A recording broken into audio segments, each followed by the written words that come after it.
बीडच्या धारूर तालुक्यातील भोगलवाडी येथे ओबीसी महाएल्गार मेळावा पार पडला। या मेळाव्यातून हाकेंनी प्रकाश सोळंके यांच्यावर टीका केली।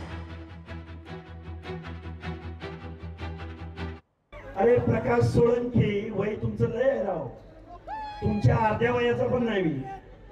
प्रकाश सोळंके साहेब ऐका ऐका 2 मिनिटं ऐका। अरे या महाराष्ट्राचा उपमुख्यमंत्री सुंदरसिंह सोळंके झाला त्यावेळी जात नाही तुमची आडवी आली कधी आली का नाही? अरे तुम्ही धारूर मधून निवडून गेला, आमच्या लोकांनी कोणी मतं दिली असतील का नसतील गावगाड्यातल्या? तुम्ही दिली का नाही? अरे आमच्या माणसाने विरोध केला असता तर काय झालं असतं तुमचं? झालं असतं का नाही?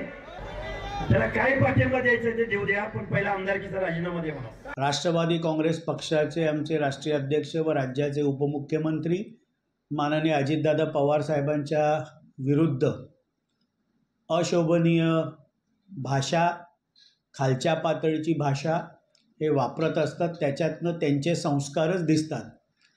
बोलायला आम्ही देखील बोलू शकतो की आपण ज्याला चपटी म्हणतो त्याचे ब्रँड ॲम्बॅसिडर ते आहेत का, पण आमच्यावर तसे संस्कार नाहीत।